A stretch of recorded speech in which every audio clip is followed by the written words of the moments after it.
El canal del Congreso presenta.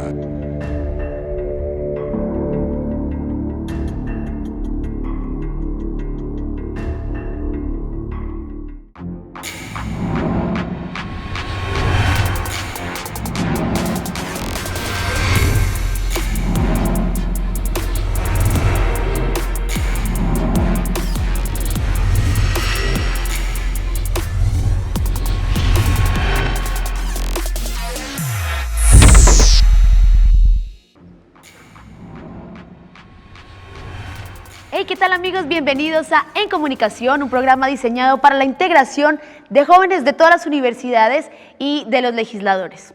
El día de hoy me encuentro en el claustro de Sor Juana. Y antes que nada, quiero agradecer a las autoridades competentes que hicieron posible nuestra entrada aquí y que se haga este magnífico programa. El día de hoy vamos a hablar de un tema interesante e importante que nos concierne a todos y es los derechos humanos. Para eso tenemos a nuestra invitada de hoy, la diputada María de los Ángeles Huerta. Bienvenida en Comunicación y gracias por acompañarnos. Gracias a ustedes por invitarme, muchas gracias. Pues cuéntanos un poquito cómo es el trabajo de esta Comisión de Derechos Humanos. Bueno, yo no estoy en la Comisión de Derechos Humanos, pero yo soy una diputada federal que estoy en muchas comisiones de la Cámara de Diputados. Te voy a platicar un poquito cómo primero. Me parece que algo que puede parecerle interesante a la gente joven, tal vez ahora, es como empezar a pensar que la cuarta transformación hoy implica una profunda necesidad de que todos nos involucremos en el trabajo y en la vida pública, ¿no? No sé si a ustedes les pasó, pero a muchas personas que luchamos para este cambio que está habiendo en este país, antes la gente no se involucraba ni le importaba mucho lo que pasaba en este país, porque además todos creíamos que no se podía cambiar, o la gente creía que no, ¿no? ¿Cuándo ibas a quitar al PRI después de 80 años? ¿O cuándo ibas a quitar, si acaso, al PAN ahí que intentó, ¿no? Pero finalmente quedaron y tampoco pasaron muchas cosas diferentes. Y entonces uno se sentía así como que, ¿no? La política, guacala, la política, qué flojera. Yo soy apolítico, a mí no me interesa, ¿no? Todas estas cosas que dijeron o que dijo a mucha gente en este país. Y yo durante mucho tiempo me dediqué, durante más de 30 años de mi vida, me dediqué a dar clases en diferentes universidades y a estar en contacto, mucho contacto con la gente joven. Y una experiencia que de ello he tenido, aparte de la gratísima, de verdad, dado clases por muchos años de mi vida, casi 30, es de conocer que a veces la gente joven se siente un poco como aburrida con la política, ¿no? ¿No? Esos puros ladrones, puros ineptos, hasta se duermen, ¿no? No sirve para nada. Esta cosa que mucho hemos dicho, que mucho se ha dicho y que la gente joven a veces piensa. Yo me voy a atrever a hacerles una pregunta. La verdad. ¿A quién de aquí realmente le gusta o le interesa la política o hasta este programa o el que sea? La neta. A ver, alcen la mano. Exacto, ¿no? El 10% de la gente, que no dé pena eso. Eso es lo que dejó este régimen, ¿no? A ellos le debemos esta porquería de cosa que hicieron y que ahora estamos levantando porque dejaron un tiradero que para qué les cuento, ¿no? Ahorita le voy a contar el tiradero, pero déjeme tantito hacer esta introducción para que ustedes se sientan como invitados a que vale la pena esta hora o este ratito que vamos a dedicar a platicar, a que realmente vale la pena, ¿no? A que no es otra cosa más aburrida de política, de derechos humanos, guácala, ¿qué es eso? ¿No? Bueno, les voy a tratar de decir por qué es importante, creo yo, que ustedes empiecen a pensar que este país pues es para todos, ¿no? Fíjense, ¿qué lugar, quién se va a hacer cargo del lugar que van a tener sus hijos, sus parejas, el futuro de ustedes para vivir? ¿Quién se va a hacer cargo de la polis? ¿Quién se va a hacer cargo de la ciudad? ¿Quién se va a hacer cargo de que al rato no estemos respirando más porquería de la que ya estamos respirando? De que haya áreas verdes, de que todavía haya comida para tus nietos, ¿Quién se va a ocupar de eso? ¿Alguien tiene alguna idea? ¿Vas? Sí, yo tengo una idea que habla acerca de hacerse cargo de la polis o hacerse cargo del cuerpo público cuando el actuar ciudadano se ha reducido únicamente a una situación de ir a las casillas y votar. Realmente el actuar público y político del ciudadano se ha reducido tanto a través de los años y ha degradado en una participación pasiva. Incluso algunos autores pensarían que es una participación nula, real del actuar y de la vida política de nuestro país. Incluso en el cuestionar quién será a cargo es una pregunta de quiénes, pero no en el Vox Populi, posiblemente en los altos mandos o en los intereses económicos que están rigiendo actualmente y atraviesan y sangran a nuestro país. Muy interesante disertación que acaba de decir Antonio, es la falta de ciudadanía. No hay ciudadanos. Las autocracias, los regímenes dictatoriales lo que dejan, ¿verdad? Lo que tuvimos en este país, lo que deja es siervos, esclavos, ¿no? Te digo qué haces, cómo lo haces, cómo no, te hago fraude cuando votas, ¿no? Ni siquiera respeto lo más mínimo que es tu decisión por quién gobierna. Eso es lo que, entonces, dejaron un contexto social en donde ejercer ciudadanía es un concepto que no está tan claro. ¿Qué significa? ¿No? ¿Qué significa ser ciudadano? Respecto a ser un súbdito, por ejemplo, ¿no? Nosotros hemos estudiado todos, no importa qué carrera tengan, pues ya saben más o menos la diferencia entre un súbdito y un ciudadano, ¿no? Un súbdito es un esclavo, uno que oye nada más y obedece, ese es un súbdito, ¿no? Si han oído hablar de los súbditos. Y los ciudadanos somos unos que no tenemos tantas ganas de obedecer a cualquiera que nos quiera ordenar una tontería, que queremos participar en el bienestar de la ciudad, polis, república, ¿no? La cosa pública, la república, la res pública, lo que nos pertenece a todos, política, el poder de la polis, kratos, democracia, kratos, poder, ¿verdad? Democracia significa demos, pueblo, kratos, poder, el poder del pueblo, ¿no? Esas palabras no están vacías del sentido de lo público, ¿no? Política es el acto de ejercer lo público, lo de todos, porque la ciudad es de todos, porque el futuro es de ustedes. Yo hago esa pregunta y él contesta muy bien, pues contesta que todavía no ejercemos la ciudadanía suficiente para contestar nosotros. ¿Quiénes son los responsables de que esta ciudad, de que este país no se vaya a la basura y que ustedes tengan opciones y futuro como generación y sus hijos también? ¿Quiénes son los responsables de eso? Ustedes. Vamos con el punto. Hola. Yo creo que no pueden solos, pero habría que situar dónde está el poder. Ayer nos despertamos con las primeras planas, con niños armados, y entonces, no sé, ni siquiera hablando del concepto de ciudadanía, son niños que están haciendo algo ante su realidad, y su realidad es de muerte, de carencias. Yo soy psicóloga y a veces me pregunto, mi pregunta iría por la salud mental de esos niños, claro, y los traumas que va dejando su realidad. Claro. Y hoy escuchaba a un miembro de su comunidad en una entrevista en la radio y decía, bueno, pues es gente que somos gente que nos estamos preparando para que al menos, hablaba en segunda persona y dice, pues son niños que se están preparando para que al menos no les quiten la vida. Claro, el futuro. Pero y entonces dejaban la vida como que al menos la vida. ¿Cómo pensar en derechos humanos, claro, cuando están pensando en la vida? Claro. ¿No? Y yo pensando en salud mental, que parece o pareciera que ya es un lujo, la cereza de un pastel, que ¿existe ese pastel? Yo creo, sí, qué reflexión tan profunda, ¿no? Porque, fíjate, creo que podemos ir como caminando un poco por pasos analíticos, ¿no? Para tratar de llegar a algún lado. No quisiera dejar el tema de la ciudadanía porque creo que de ahí parte todo, ¿no? Yo realmente creo. Tuve la oportunidad en una etapa joven de mi vida de vivir en otro país. Fui becaria del Consejo Nacional de Ciencia y Tecnología y estudié en Inglaterra. 7 años viví allá y estudié una maestría y un doctorado. Y algo que fue muy interesante para mí cuando yo viví en un país realmente democrático. Yo era una de las rebeldes sin causa contra el sistema autoritario que había aquí en México. Y entonces cuando vi una democracia realmente funcionando, como es Inglaterra, estudié en Londres, Inglaterra, dije, wow, qué diferente está esto a mi país. Tenía yo 30 años, ahora tengo más de 50, muchos más.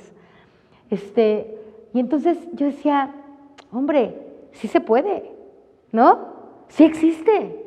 Yo ya pensaba que no, que nada más podías vivir en un lugar en donde gobernaba el mismo y no cambiaba, y aunque votabas otra cosa era el mismo, y eran ladrones, autoritarios, corruptos, impunes, ¿no? Una barbaridad, este país era. Y bueno, sigue siendo un poco, porque no se cambia tan rápido, una barbaridad en todos los sentidos. En seguridad pública, en derechos humanos, en desarrollo económico, ¿no? Millones de pobres, ibas a cualquier lado, una tragedia. Y de pronto llegué a otro país, dije, ay, ¿no? Sí se puede. Aquí hay 50 millones de personas que viven, pues, en una democracia, digamos, desarrollo económico, ¿no? Hay pobres pero no tan pobres, está gacho pero no tan gacho, se puede, hay justicia, hay ley. ¿Qué están haciendo aquí? ¿Qué pasa? Una vez le dije a un profesor, yo tenía un profesor que se llamaba Wayne Parsons en la universidad, y le dije, a ver, dígame el secreto, oiga, ¿cómo puede ser que este país funcione tan bien, ¿no? Y yo vengo de un país en el que no funciona casi nada. Todo está mal, ¿no? Hay una gran antidemocracia, la gente vota y no nos hacen caso, no hay seguridad pública, hay tortura, ¿no? A la edad, en este país en el que yo viví cuando tenía la edad de ustedes, los policías te podían agarrar, meter a la cárcel por cualquier cosa y torturar, y unas cosas espantosas en materia de derechos humanos. No digo que se haya quitado, pero comparado con lo que pasaba en mis tiempos, hombre, no te imaginas, ¿no? ¿Cómo? Entonces decía, ¿cómo vives aquí? Hacían una cosa que se llamaban racias, ¿te acuerdas, no? Entonces hacían racias y en la calle, y estás en una fiesta en la calle, así bailando, ¿no? Y de pronto llegaban los policías y agarraban a todos así parejo, ¿no? Aquí todos son delincuentes, ven. Y te ibas así ahí a donde estaba la PGR y te metían y te torturaban. A mí me pasó una cosa espantosa, ¿no? Te violaba a alguien o te afectaban en tus derechos de cualquier tipo y no había ni policía, ni quien te pelara, ni a dónde ir, una cosa horrible. Y de pronto llegó un país en donde todo es exactamente lo contrario a lo que era este país, ¿no? Bueno, ¿qué experiencia significó eso para mí? Había ciudadanos. Había gente, ¿no? La diferencia principal, le pregunté a mi maestro cuál es la diferencia principal, y me dijo, el imperio de la ley, María. El imperio de la ley es la diferencia entre un país que funciona y uno que no funciona. Primera diferencia. Segunda, que hay gente y que hay ciudadanos que están reclamando los derechos de vivir en ese estado, que no están sometidos a la lógica del dictador, del autócrata, del partido en el poder que dice esto y el otro, no. Ciudadanos que reaccionan, que se rebelan, que piden, que exigen, ¿no?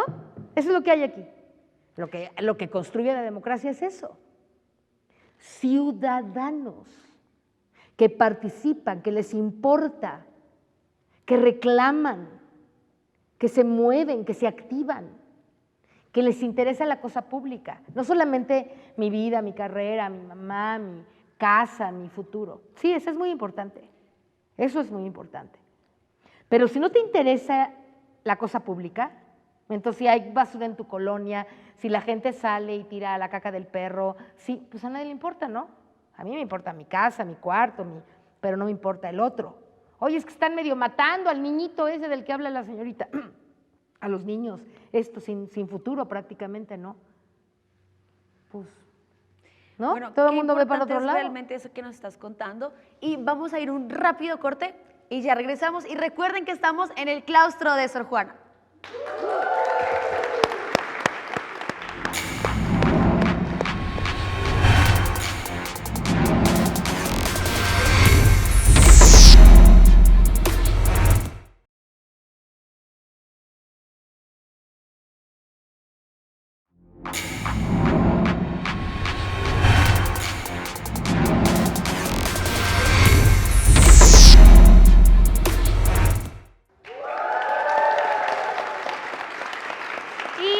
quedamos con la intervención de uno de sus estudiantes. Adelante, por favor. Corrección.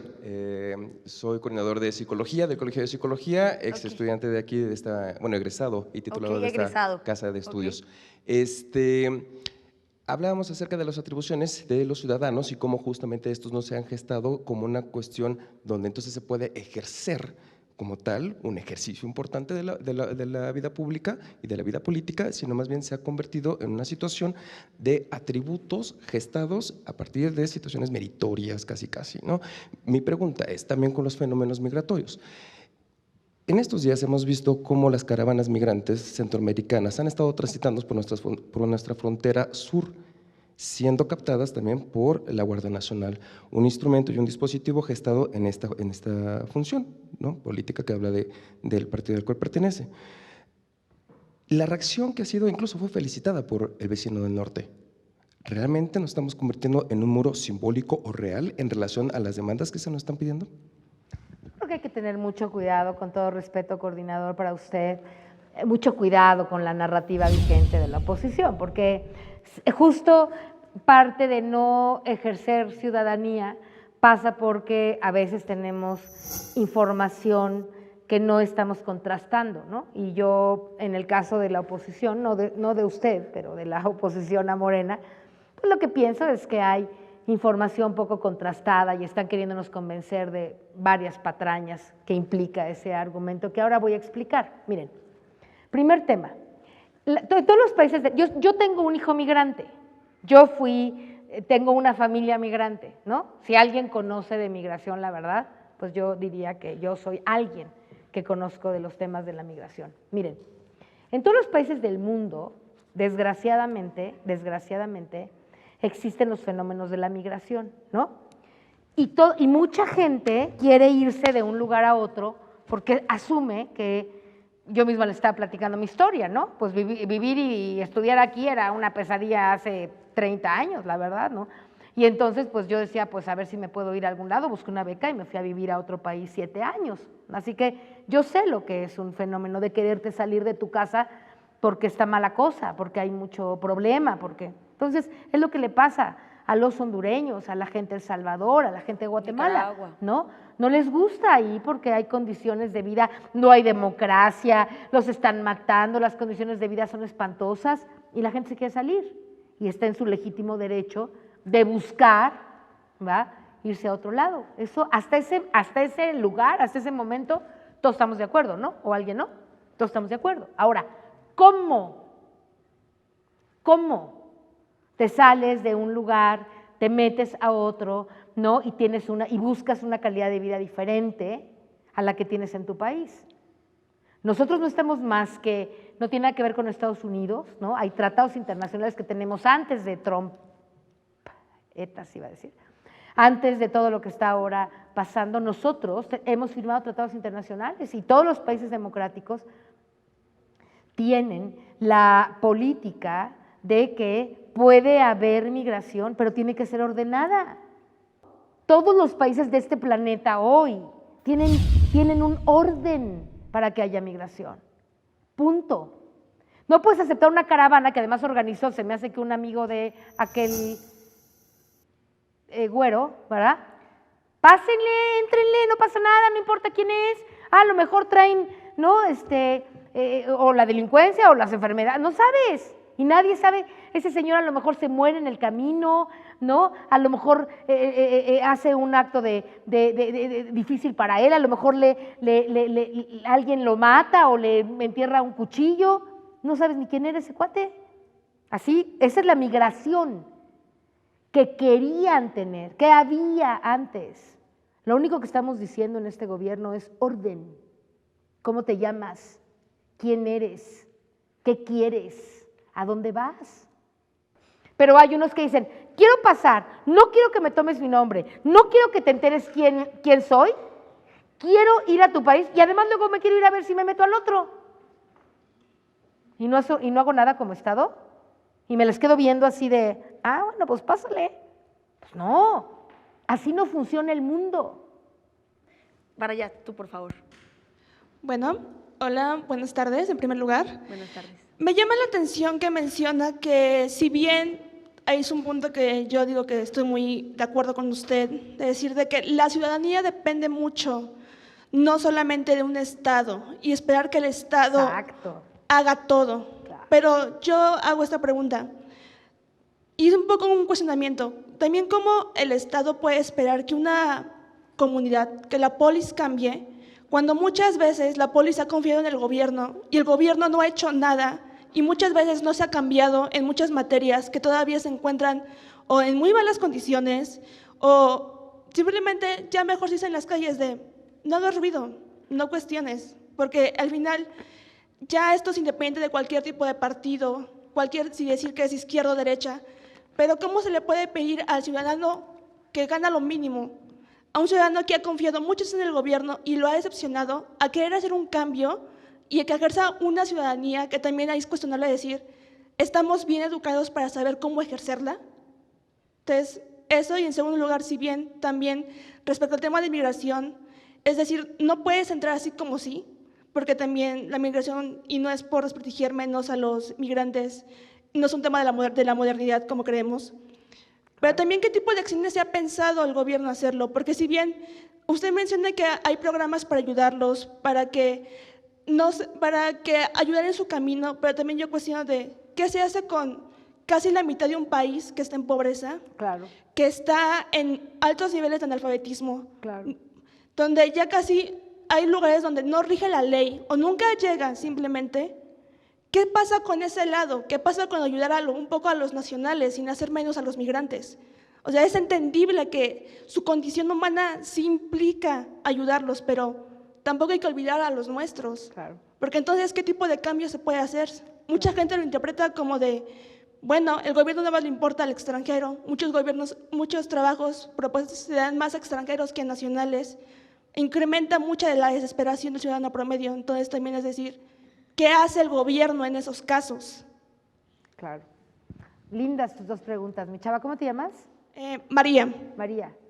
Mira, María, te voy a hacer un comentario sobre las dos porque me parecen dos muy interesantes e importantes exposiciones. Mira, respecto al tema de la ciudadanía, creo que primero como que hay que distinguir, ¿no? Yo no me voy a poner muy teórica para no darles flojera, pero hay cosas que hay que saber. El Estado es algo diferente a lo que es el gobierno, ¿va? ¿Qué es el Estado? ¿Qué entendemos por Estado? ¿Alguien por aquí se acuerda un poco del concepto de Estado? Pues se los digo rápido. Estado, poder, territorio y población, ¿no? El Estado es, digamos, el conjunto de tres cosas. El gobierno o el poder, el territorio en el que ocurre esta situación con esos habitantes, ¿sí? Eso es el Estado. El gobierno, por otro lado, es quien ejerce el poder del Estado, ¿no? Ahora, cuando nosotros hablamos de acciones estatales, estamos hablando de la participación del gobierno en un territorio determinado por ciertos ciudadanos. Lo que ha pasado en estos países, donde ha habido donde no ha habido democracia, demos significa pueblo, kratos significa poder, o sea, democracia significa el poder del pueblo, ¿no? En este país, hasta hace muy poco tiempo, el pueblo no importaba ni existía ni ejercía ningún tipo de poder. Se lo habían agandallado, monopolizado, como le quieras llamar, un grupito de políticos corruptos y profesionales, se habían agarrado el poder de todos, como si ellos decidían por todos. Ellos decían que iba a pasar aquí por todos. ¿Y por qué pasaba eso? Por lo que platicamos hace rato allá con el coordinador. Porque no había ciudadanía, porque todos lo permitimos. No lo queríamos permitir, pero si no lo permitías, pues a lo mejor te daban, ¿no? Te encerraban o te amenazaban o simplemente no sabíamos que podíamos hacer algo. Íbamos a votar ni que nos pelara, nos hacían fraude, ¿no? ¿Cómo podíamos ejercer nuestro poder como ciudadanos en la democracia? Lo que tú estás preguntando es muy importante. Es algo que nos tenemos que preguntar todos. ¿Qué significa vivir en democracia? Ya no vivo en la autocracia del PRI. Ahora vivo en un régimen en el que importo, soy joven y quiero participar y quiero cambiar las cosas. No me gustan algunas de las cosas que hay. No me gusta la inseguridad, como dice la señorita. No me gusta que no pueda a veces ejercer o sentir que no puedo ejercer mis derechos o que no puedo hablar. ¿Cómo convierto esto en una verdadera democracia? ¿Pero de quién depende eso? ¿Ustedes creen que solo depende del gobierno? ¿Creen que solo depende del presidente del poder? No, depende de ti, de ustedes. Quiero ejercer mi derecho, quiero que me oigas, quiero ayudar, quiero decirte lo que me gusta, no nada más te quiero pedir, oye, arregla esto, oye, te faltan, pues sí, nos falta, hay que arreglar 1000 cosas, todo lo que quieras, pero ¿y yo qué estoy haciendo para que eso pase? Para mi opinión, ejercer tu derecho y tu poder. Y la segunda, y ahorita le damos la voz a ella, la segunda es, sí, parte de lo que querían los gobiernos anteriores era esa marginación, era esa pobreza de lo que tú hablas. Más de 50 millones de personas en este país, pobrísimas. ¿Qué pobre va a estar pensando en ser ciudadano por piedad, no? Oye, yo quiero comer, yo quiero que mi hijo sobreviva, yo quiero que la enfermedad no me mate, ¿ah? Y aparte quieres que yo esté pensando en ser ciudadano y en ejercer mis derechos y la democracia del Kratos, el poder del pueblo. Y pues estoy todo pobre y fregado y no tengo estudios. Y esos gobiernos de antes querían eso, que la gente estuviera pobre, jodida, que no pensara, que no estuviera educada, que no tuviera ganas de ejercer sus derechos. ¿Qué queremos en este gobierno? Que eso no pase, que por lo menos la gente tenga un mínimo, ¿verdad?, de no estar tan pobre para que pueda luchar, pensar, trabajar, ejercer ciudadanía. Eso es lo que queremos en este gobierno. No es fácil, no. Nos dejaron un muladar asqueroso, sí. 70 millones de pobres, no hay policías, porque mira a dónde andan los que eran los encargados de seguridad nacional, ahorita ya se sabe qué eran cuando trabajaban de encargados de la seguridad, García Luna, etcétera. Un tiradero brutal, sin dinero, sin policía, sin seguridad, sin recursos, con miles de pobres, ¿no? Está durísimo lo que dejaron. Ahora, no te estoy diciendo que por eso no vamos a hacer cosas, no, al contrario, ¿no? Pero lo único que digo es, chavos, no podemos solos. No hay gobierno que salga de este nivel de dificultad sin la ayuda de todos. Y eso, yo te contestando a tu segunda pregunta, es, tenemos que salir mentalmente también de ese lugar de súbditos, de ese lugar de ayúdame, dame y si no eres muy malo, al que tengo yo que hacer para que esto se transforme, cambie, funcione y sea futuro para mí. Tenemos que salir de ese lugar mental y físico. Okay, ¿no? Diputada, vamos a ir con otras intervenciones, porque aquí que hay varios que quieren hablar. Tú, por favor. Soy migrante, soy de El Salvador y… Bienvenido. Gracias, tengo 4 años de vivir aquí, por cierto. Bueno. Y muy feliz, ¿no? La verdad. Migración ordenada y bien hecha y estudiante y todo. Cara, la verdad, muy cara, pero sí. Salió. Salió, está saliendo. Bienvenido. Ya capaz hasta mexicano, ¿no? Después. Muy bien. Pero fíjate que algo que me asusta muchísimo es que al escuchar cómo está la opinión pública aquí en México, al ver los medios de comunicación, al ver los comentarios en redes sociales, definitivamente me asusta este discurso de odio que está aumentando Terrible. hasta los migrantes centroamericanos, ¿no? Terrible. Y realmente sí me asusta muchísimo el cómo las personas van a reaccionar, digamos, ante eso, al ver los actos de violencia que están sucediendo en la frontera sur, al ver todos estos impedimentos, porque yo mismo fui a un albergue hace, ¿qué?, 6 meses, 1 año, del padre Solalinde, por cierto, Sí, a grabar un queridísimo. reportaje, claro. Queridísimo.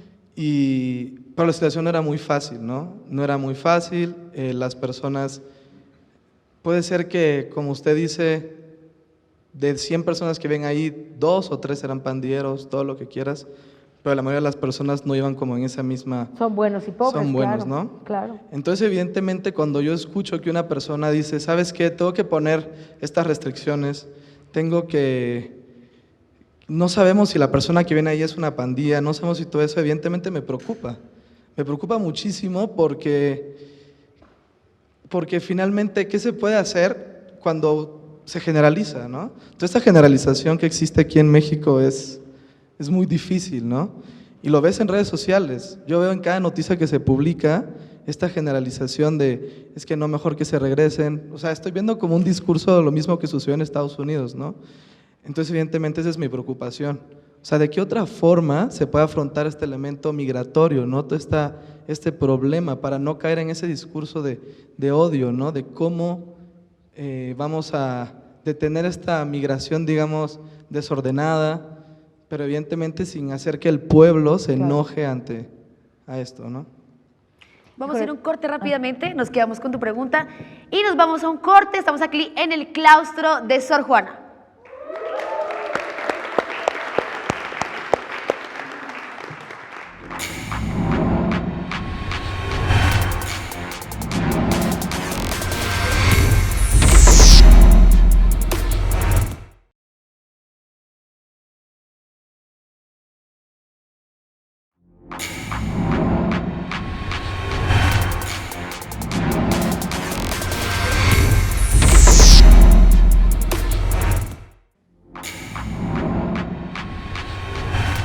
Bueno, y ya estamos de regreso aquí en Comunicación. Estamos hablando del tema de derechos humanos y nos quedamos con tu intervención. Bueno, yo primero, Rafael, felicitarte mucho.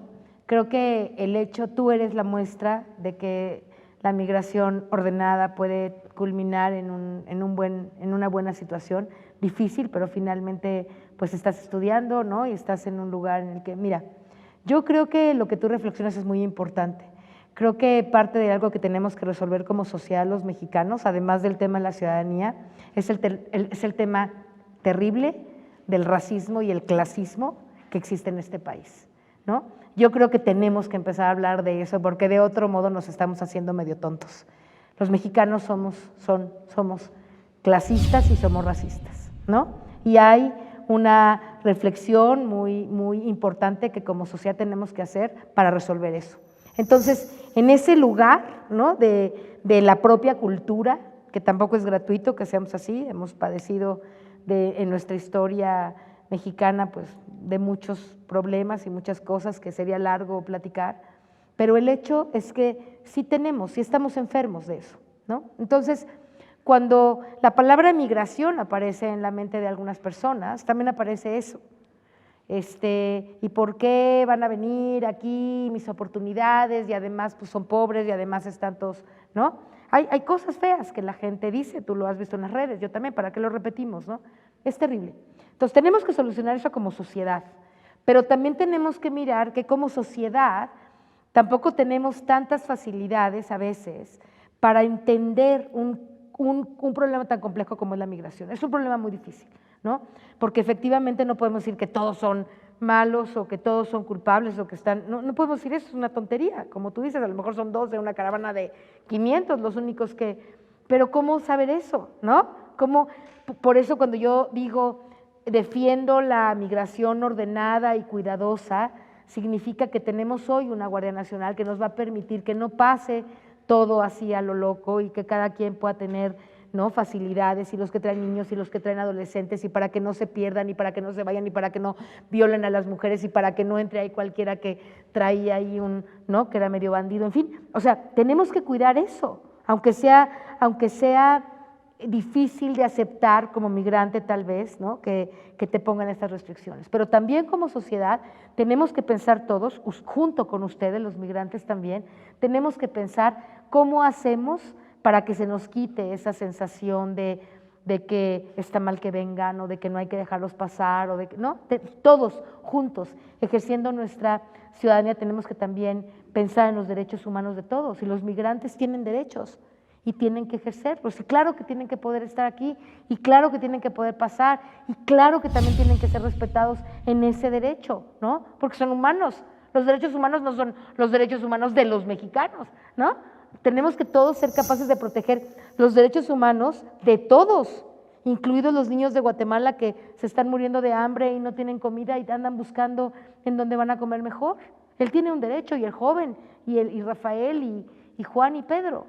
Y nosotros tenemos que ser capaces como ciudadanos de garantizar ese derecho, de cambiar la mente, de que cuando digamos un comentario clasista de alguien, le digamos, oye, ¿qué te pasa? ¿No? que nos callemos a nosotros mismos. A veces uno se calla en eso, ¿no? ¿No se han encontrado ustedes mismos diciendo una cosa racista o clasista? Yo sí, lo confieso, no muchas veces ya, porque ahora me autoobservo mucho, pero de pronto se le sale a uno un comentario así, ¿no? Snaco, ¿qué le pasa? Pues es una cosa muy clasista, muy horrible, muy espantosa de pensar y de decir. ¿Alguien no ha dicho algo así aquí? Bueno, nos tenemos que curar de eso, ¿no?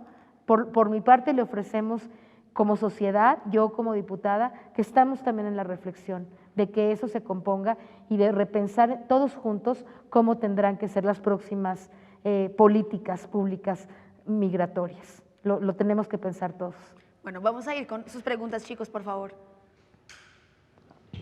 Hola de nuevo.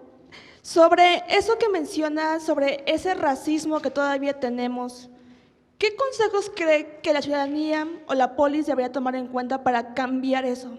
Más allá de decir que estamos muy mal educados en respecto a tener esta sensibilidad hacia el otro con O mayúscula.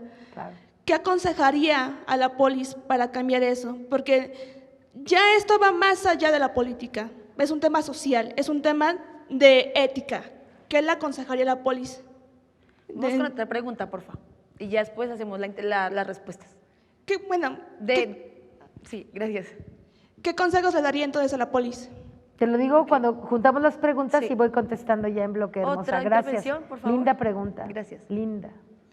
Hola, buenas tardes. Bueno, las mías son dos preguntas. La primera es que, en torno a lo que dijo… Voy a apuntar, perdón, porque… Sí, de cómo deben de entrar los migrantes, pero así como ellos deben de tener una manera para ingresar a nuestro país o a cualquier otro país, debe de haber un cómo reaccionemos nosotros o las instituciones que están a cargo. Y se supone que aquí hay una que es el Instituto de Migración y son los que se encargan de eso. ¿Por qué en la caravana pasada intervino la Guardia Nacional? ¿Y por qué los tratos que se les da a las personas? Bueno, si es que se les está considerando como personas o como qué. Porque según esto se les da un trámite, pero ellos describen en sus testimonios que más bien es una bodega donde se les encierra. ¿Por qué lo toman así? Sí, o por cómo estamos actuando nosotros o el Estado ante eso. Y la segunda pregunta era sobre lo que comentaba acerca de la salud. En torno a eso, a la salud mental, ¿cuáles son los criterios para repartir el presupuesto en salud mental, tomando en cuenta las instalaciones, medicamentos, detención, prevención, rehabilitación y la promoción que hay acerca de esto? Okay. Gracias. Una intervención más, por favor.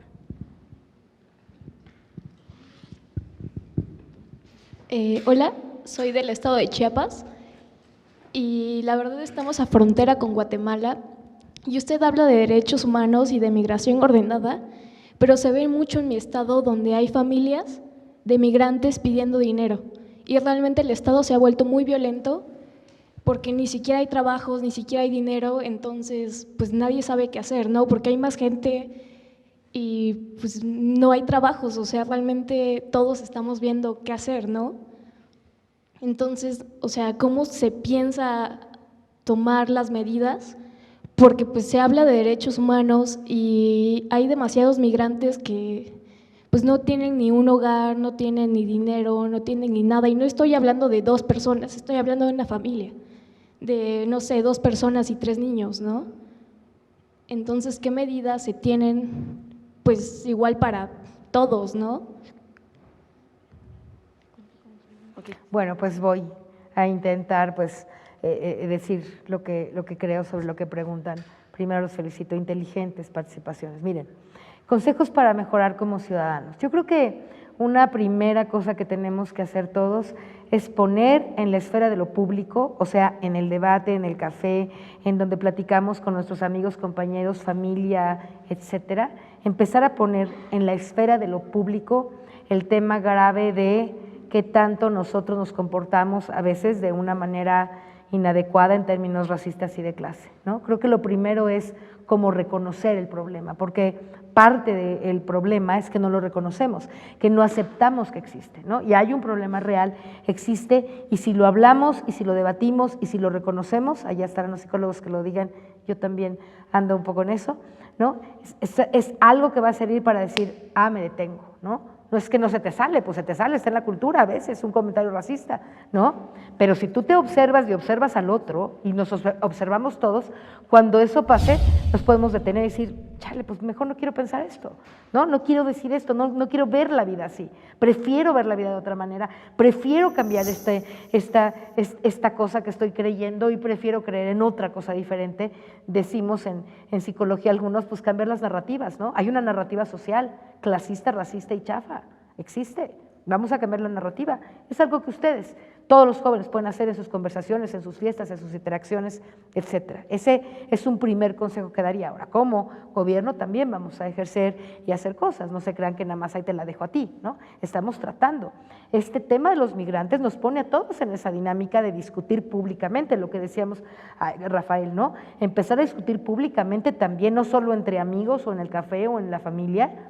¿Qué vamos a hacer? ¿Cómo nos vamos a comportar? Un joven acá me decía, este maltrato que de pronto hay a los migrantes, bueno, estamos intentando que no sea un maltrato, sí lo estamos intentando. Ahora, no es fácil, nos dejaron una policía que prácticamente no existe, los integrantes de la Guardia Nacional son gente que tiene claridad sobre que no puede molestar al otro, pero bueno, de pronto no es fácil, te avientan una piedra a la cabeza, ¿verdad? Pues tampoco puedes así de, ¿no?, hincarte, pues también hay que, ¿no?, evadir y decir, y espérate, detener, ¿no? Lo que la Guardia Nacional está haciendo, pues es deteniendo, ¿no? No están echando balazos ni granadas, pues están echando ahí un poco de ¿cómo se llama?, de gas, ¿no?, de detener, de contención, más que de agresión.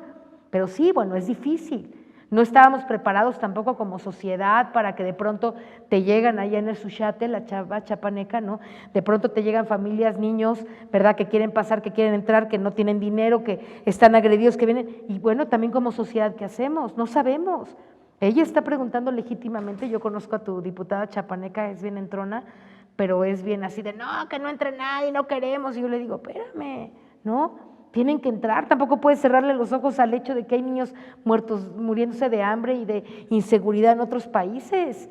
Aquí también, ¿no? Me dice, pues es que aquí también, pues sí, aquí también y allá y en todos lados, pues tenemos que ver cuántos pasan, cuántos no, quién sí necesita más, ¿no? Cómo los cuidamos. Pues ese es el trabajo que tenemos que hacer, sociedad, gobierno, preguntarnos, bueno, a lo mejor que no pasen miles, pues que pasen cientos primero y vamos a atender a esos un poco y a ver que ya se vayan, ¿no?, que ya vayan caminando a donde van y pues al rato dejamos pasar otros cuantos, en fin, políticas públicas, sociedad participante, ¿no?, que podemos sugerir, decir en nuestras propias comunidades, oye, pues tú eres migrante, pues no te portes mal, aquí te estamos viendo, te podemos ayudar en algo, pero pues también tú, ¿no?, tranquilos, en fin, o sea, como sociedad, como gobierno, tenemos que tratar de pensar, no es un tema fácil. México ha sido un país, fíjense qué interesante, nosotros habíamos sido un país que emigrábamos, ¿se acuerdan? ¿Conocen eso? Todos, bueno, no todos, pero muchos se iban a Estados Unidos, eran mexicanos migrando a Estados Unidos, y los gringos pues con su rollo de que no entren y por qué, y ahora tenemos el evento un poco más novedoso de ser El Paso. No quieren venir aquí ellos, quieren irse para allá arriba, ¿no? ¿Y cómo se es paso de migrantes? ¿Cómo? ¿Qué haces? Nada más los dejas pasar, no los dejas y los dejas, pones a la guardia, los detienes, les preguntas, les pones. Bueno, es un problema público. El gobierno lo está haciendo bien. Yo, una de las personas a las que más admiro después de a mi presidente queridísimo Andrés Manuel López Obrador es a Marcelo Ebrard. Marcelo Ebrard es uno de los, para mi opinión, personas más inteligentes que hay en este país. Y él es nuestro secretario de Relaciones Exteriores, le está intentando, está haciendo las cosas bien, están trabajando, ¿no? Bueno, confiemos un poco en la parte que tiene que hacer el gobierno, confiemos en la parte que tenemos que hacer los ciudadanos, confiemos en la parte en la que tenemos como ciudadanos que comportarnos para pedirle a la autoridad que reaccione y que no se duerma y que no se amense, ¿no? Todos hagamos lo que podemos hacer. Ese sería un poco mi comentario sobre lo que… Ok. Vamos a ir un corte, regresamos con más intervenciones y recuerden que estamos hablando de derechos humanos aquí en el claustro de Sor Juana.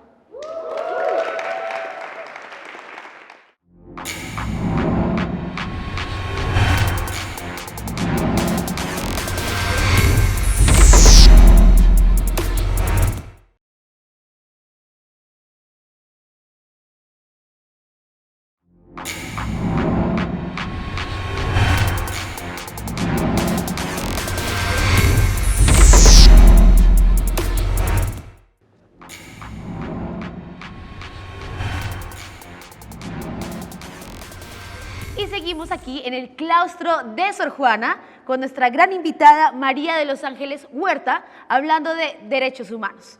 Venga tu intervención, por favor. Hola, mi nombre es Alan. ¿Cómo podemos confiar en la 4T cuando una parte del PRI se pasó a Morena? De hecho, Bartlett fue protegido por Andrés Manuel López Obrador. En la 3 de 3 no puso unas propiedades y Andrés Manuel López Obrador lo defendió. ¿Cómo podemos confiar en la 4T? Ok, vamos con la siguiente pregunta, por favor. Ahí atrás, por favor.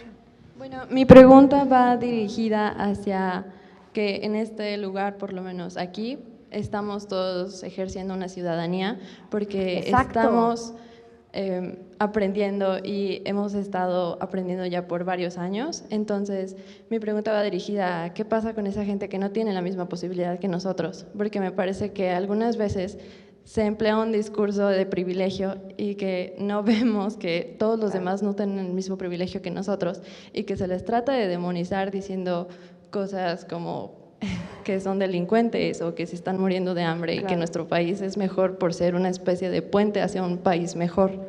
Entonces me parece que hay que corregir estos discursos cuando se presentan enfrente de nosotros. Gracias. Ángeles. Voy a empezar por la última porque espero no haber sido yo la que dije cosas así, pero si las dije ofrezco una disculpa. No era el sentido de lo que yo querría decir. Claro que yo creo, lo que a mí más me preocupa en este mundo es la gente que no tuvo los privilegios y que no tiene los privilegios que hemos tenido nosotros. Nosotros sí tenemos que considerarnos como las personas más privilegiadas de este planeta, ¿no? Ocupar una silla en una escuela como esta, ¿no? Poder tener el sentido de la inteligencia y el sentido de vida pública que tienen ustedes es un gran privilegio que la mayoría de los mexicanos no tienen. Y claro que yo creo que hay que luchar por ellos y con ellos, ¿verdad? Para que podamos reconstruir esa ciudadanía tan anhelada. Pues no la construyen porque no tienen con qué, porque no se puede, porque no hay dinero, porque no hay educación, porque nadie les ha ayudado, ni se ha preocupado por la gente más desprotegida en este país para que pueda ejercer ciudadanía, tener privilegios, tener una vida digna. Claro que ese es el drama mexicano, pero el más drama mexicano es que no hagamos nada y que nos hagamos así como que no vimos al pobre, como que no vimos que todo está bien fregado y como que mejor no hago nada más que para mi vida, ¿no? El sentido del interés público en México es muy, muy bajo, ¿no? La mayoría de la gente, a mí me da mucha tristeza, la verdad, como política que soy y que ando en las calles recorriendo mi distrito. Yo vivo en Naucalpan, allá por donde está el Molinito y Chamapa y las colonias muy pobres, y yo voy ahí y veo que ni la gente de satélite ni la gente de ahí se preocupa por el otro. Todo el mundo se preocupa por sí mismo, por su pedacito, por su cosa, ¿no? Y casi nadie se preocupa por el otro. Es una cosa también, es una enfermedad social que tengamos poca proclividad a ayudar al otro. Y yo, la verdad, pues no soy de esas, ni critico, al contrario, digo, ayudemos, hagamos, vayamos. Bartlett, yo creo que algo que ayudaría a que entendamos por qué sí vale la pena mucho apoyar esta cuarta transformación es la historia, conocerla más. Efectivamente, este país estuvo gobernado por gente muy terrible. Y cuando Bartlett estuvo en esos gobiernos, efectivamente no fue el político más admirable que pudiéramos haber tenido.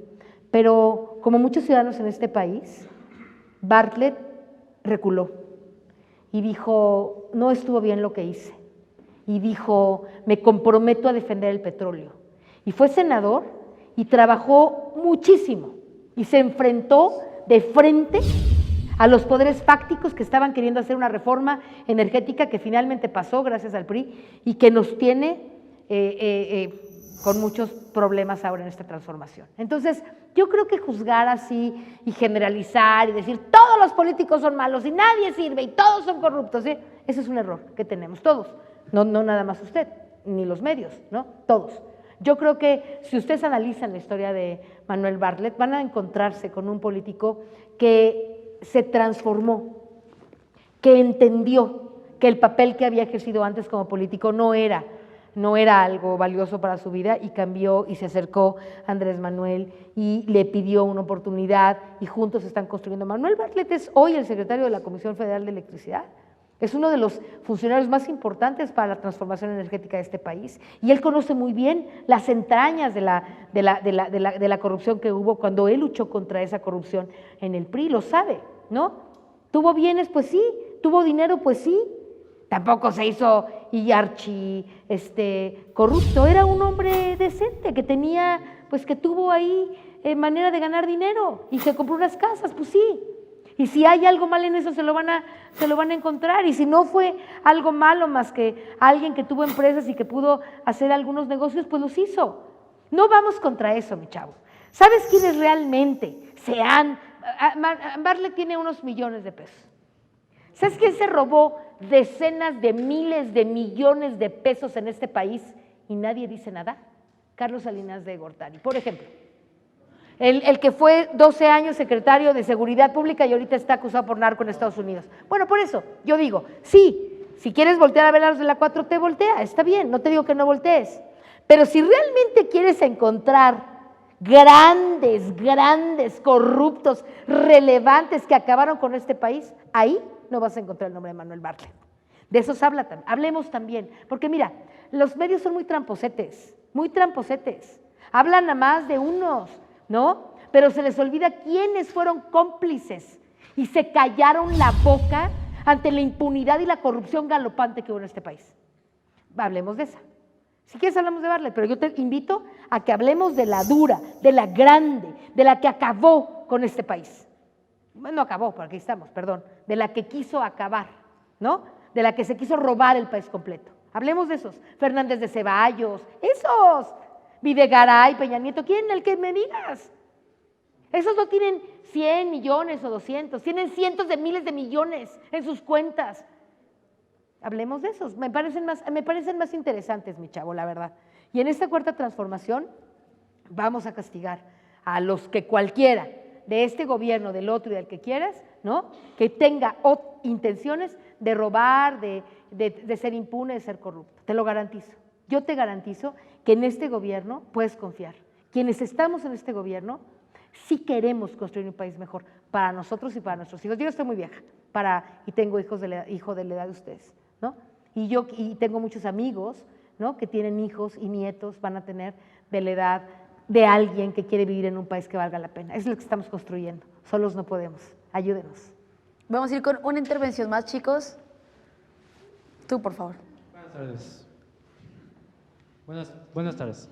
Buenas tardes, joven. Mi pregunta es, ¿cuál es la propuesta de su gobierno de apoyo hacia los actuales universitarios egresados? Porque, ustedes dicen mucho de los fifis y todo, y los ninis, pero ¿cuál es el apoyo para nosotros? ¿Cuál es la bolsa de trabajo para nosotros? Digo, ya que no hay tantos trabajos como ustedes prometieron que según no iba a haber deuda, entonces quiero saber cuál es.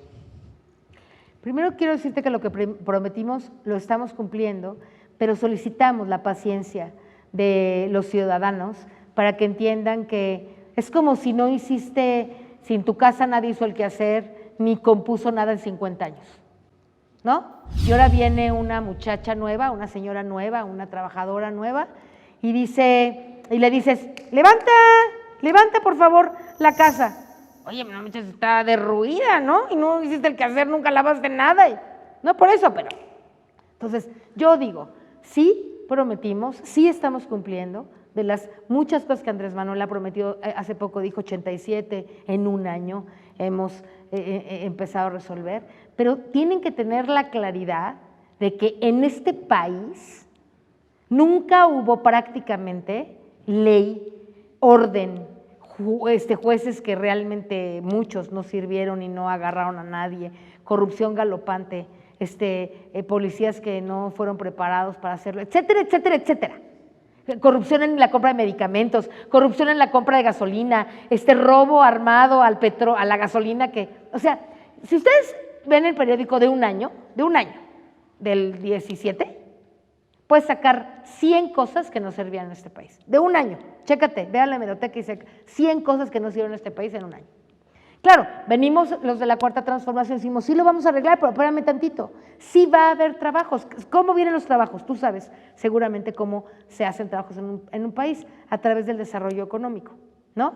A través de los planes de desarrollo, por ejemplo, el Tren Maya, por ejemplo, el Transísmico, por ejemplo, las construcciones, por ejemplo, ahí, en todos los temas de desarrollo, carreteras, etcétera, empieza a haber trabajos para los egresados de las universidades, para la gente, que así se construye el desarrollo económico, construye empleos, ¿no? Ahora, estamos arreglando para que haya desarrollo las Dos Bocas, ¿no? Las nuevas proyectos productivos. Todo eso va a empezar a generar oportunidades laborales para ustedes. Claro que eso no es una cosa que se arregla en un año. A ver, gente dice, es que con Peña Nieto había crecimiento económico de 2%. Espérate, ya restaste los miles de millones que se robaron, porque es como si tú dices, tú tienes deudas, haz de cuenta, en tu casa, y tienes una tarjeta de crédito y debes 50,000 pesos y vives a todo dar.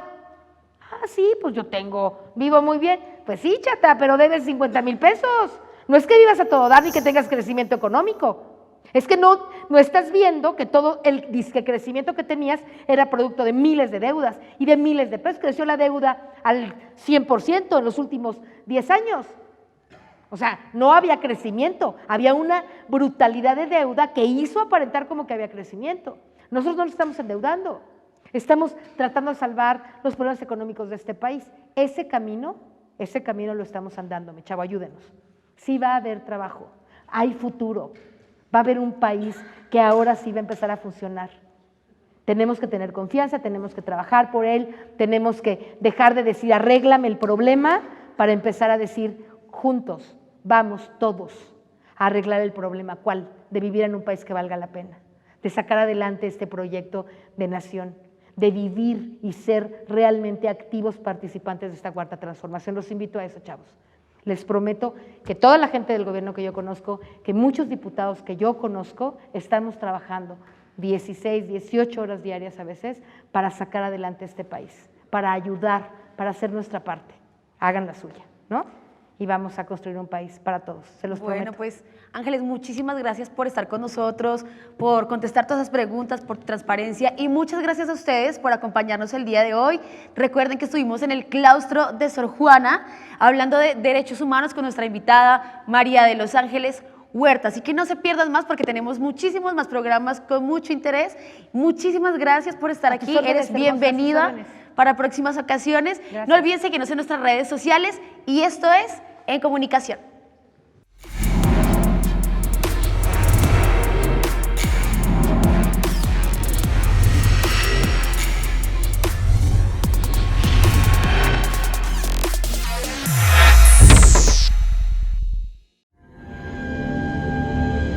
El canal del Congreso presentó